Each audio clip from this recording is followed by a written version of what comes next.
Hello, everybody. It is, what day is it? It's Tuesday afternoon over here in Seoul. In a couple hours, Artosis is going to be waking up. We're going to be recording the round of 8. Exciting times. I wanted to do a quick preview of this. And before I go into my thoughts on each of these matchups, in case you've been trying to catch me on stream and I haven't been there, I've been having some issues in my lower back. I guess it's like pinched sciatic nerve. So I can barely sit down. Like, I'm sitting down now. When you see me on camera, I'm sitting down. That's the only time I'm sitting down right now. Outside of that, I am laying down or standing up. So basically, I haven't been able to stream very much because it hurts if I sit for too long. But I think I'm going to be better in about a week or two. So the stream will be back on to the usual schedule, which is Tuesday, Wednesday, Friday at 1:30 p.m. to 6:30 p.m. KST. So you can always join me there. And I do plan in the month of October to do a lot of scary game streams for the Halloween season. I always found those fun to do, and frankly, more fun to stream them with people than to play them on my own. So feel free to join me on that. On to this round of 8. Normally, I have Team Liquid open here, but this is being recorded so late, I don't want to open Team Liquid because it would spoil the results. The first match was actually played last night. So I'm going to be recording in a few hours. I don't want to see any results. I like to cast these as if they're live. So I'm just putting my thoughts ahead here. First of all, overall, this is an extremely unusual layout for the round of 8. Normally, the previous season is reflected in the current season of a round of 8. In that, you know, we would have previous champions, the other players who've been looking very strong. Obviously, there's always going to be someone new or some new ideas because very rarely do we have seasons that look the same over and over and over again. So the biggest weird oddity of this round of 8 for now is just we only have one Terran. And the Terran's Barracks. No disrespect to Barracks, but I would not be putting this guy as the only Terran to ever be in a round of 8, right? You think of Light, you think of Rush, you even think of Royal. There's plenty more. Sharp. None of those guys managed to get this far, so this is kind of crazy. We always have a decent number of Terrans in the round of 8, and we've had a decent number of Terran champions. I know that Sulky's kind of won everything in the last 2 years, so that's quite a bit of domination. Obviously, he's not here this time, but that's pretty wild. So, this could be a season where we don't see Terran even in the round of 4, which almost never happens. The other major difference here is that it's 4 Protosses. We barely had any Protosses in this season at all. It's funny because when we started at the round of 24, Artosis and me, we always have a quick chat before we start the recording, and we do a little podcast, which you can hear if you're a member of on our Patreon for ASL. And he was kind of, I was kind of worried that okay, I'm not going to get any Protoss build orders this season. Sometimes one race is, has a little bit less representation in the bracket, and that's what you get, right? So.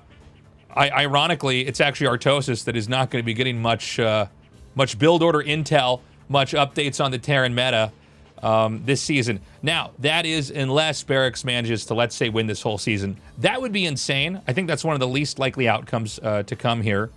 So yeah, 4 Protosses. Every matchup in the round of 8 is going to have a Protoss in it. And then the Zergs that we got here are not our usual Zergs either. And these are 3 fucking great Zergs. So don't get me wrong.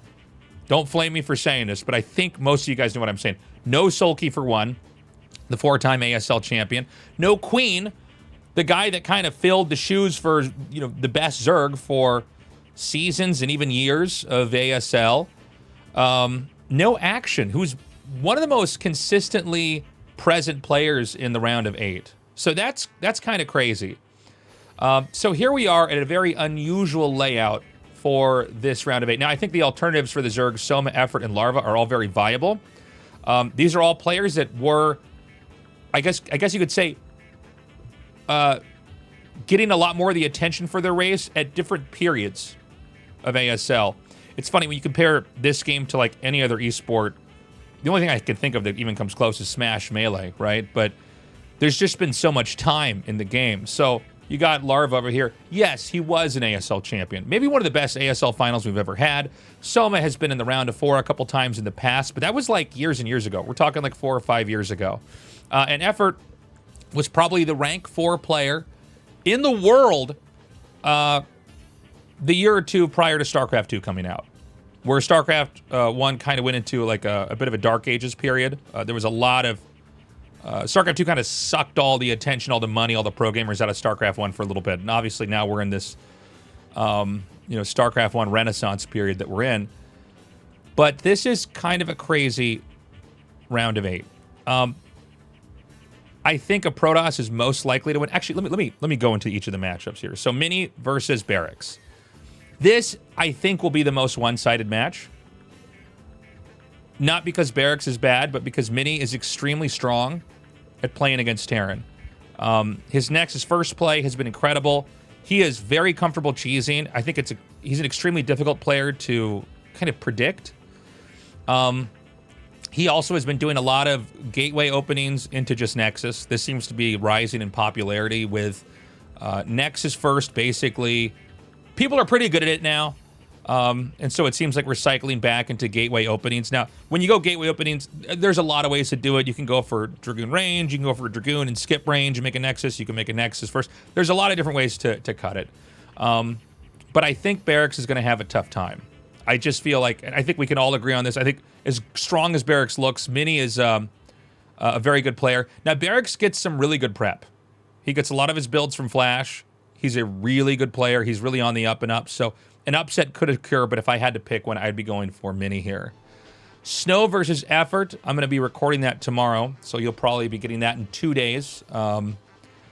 And this should be a close one, but I think we have to agree that Snow is probably favored here. In the period where, this is basically pre-Sulky, Snow's weakest matchup was probably PvZ. Obviously, his best matchup was PvT, being the only guy that had beaten Flash in, I think, over a decade or something in a best of 5. And having the best Reaver micro, all of that. Snow's really refined his PvZ. He's very solid when it comes to this kind of push play. He's a little bit less on the high-risk or creative side. He's not exactly a super brainy player like Rain, or, a super kind of weird. I mean, like the stuff Mini does, where he's going to get like 6 or 8 DTs or go for the double Stargate play. Snow tends to play pretty straightforward. Not the same way that Bisu does, in the sense that he kind of gets in there and tries to punch the Zerg in the nose and get Zealots out of the map and hide them and kind of do that pressure play. A lot of +1 attack Zealots with +1 attack Corsairs. Snow just seems to be very refined. I think Effort can win here. I think this is much closer than Mini versus Barracks.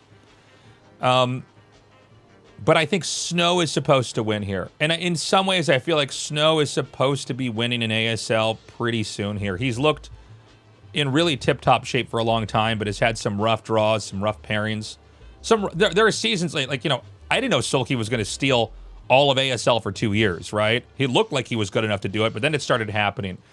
But I think if there's a tournament where Snow can win, this would be it. So I'm super interested in that. Snowma versus Best. When I initially looked at this lineup, I kind of thought all the Protosses might win. Soma can beat Best. This is the toughest one to call. Soma's looking extremely strong. Best has obviously improved dramatically. And he's another player we're kind of looking at, like, is this guy going to finally take it? Best using more Dark Archons than basically anybody else we see in the PvZ matchup. So this one could go either way. I am excited to see. I'm happy with either of these guys advancing here. Best, I don't know. I think a lot of people really like to root for this guy. And, he's been a fun player to watch. He's got really crazy approaches. He does seem to occasionally not have the best prep in a best of 7. Or sometimes it's almost like he's using too many builds or too many crazy ideas. But I think he's going to be coming in pretty hot this season. So that should probably be the closest match. And then Bisu versus Larva. I think Bisu's favored here. I could be wrong. I think there are arguments for Larva to take this. Larva, he seems to be one of these players Very different from Bisu. Like, Bisu's basically always been playing StarCraft 1. He's always been in good shape. He's definitely got his own kind of style, and it looks a little bit older. That's not bad, by the way. That's not wrong. But, you know, there's some players, their stuff looks newer than others. Bisu's just been very good at kind of knowing where Zerg is weak and how to punish them. He'll find the Overlords on the map better than any other Protoss I've ever seen. He'll know how to hide Zealots on the map better than anybody I can ever see. Or better than anybody I have ever seen, excuse me. And I think it's going to be tough for Larva to beat him. Now, Larva has got some pretty brainy ideas. He reminds me now a little bit of Rain in that he's not a guy that's actively playing StarCraft 1. Like, literally, he's not. He makes a lot of other YouTube content. His YouTube is massive, by the way. I think he was doing some MMA training or some military training. I don't watch his YouTube myself, but he's been doing a whole bunch of other things on that channel. But he does appear to be a player that can come back and play really well, similar to Rain. And, you know, it's funny because there are players that seem to have to play all the time. They've never stopped. Action's another one. Always looks pretty good, although he's not here in this round of 8. Again, unusual round of 8 for us. Bisu's another guy. He's always been active, looking very strong. I think secretly he's been really, really wanting to win an ASL. I mean, this is a guy who, you know, Flash had kind of stolen the show for a long time. This is, of course, a player from that generation. Jaedong's been getting a ton of attention every time he shows up. Bisu is here like day one that the ASL started. Looked terrifying. He's been here basically every season. And if there was a season he could win, this would certainly be one of them. So the Bisu Larva matchup is going to be a toss-up. There's also, you know, there's a couple other interesting universes here. Let's say that there's a lot of upsets here. We don't have any Protosses in the round of 4. That's how much this could flip. We could end up with a Terran and 3 Zergs.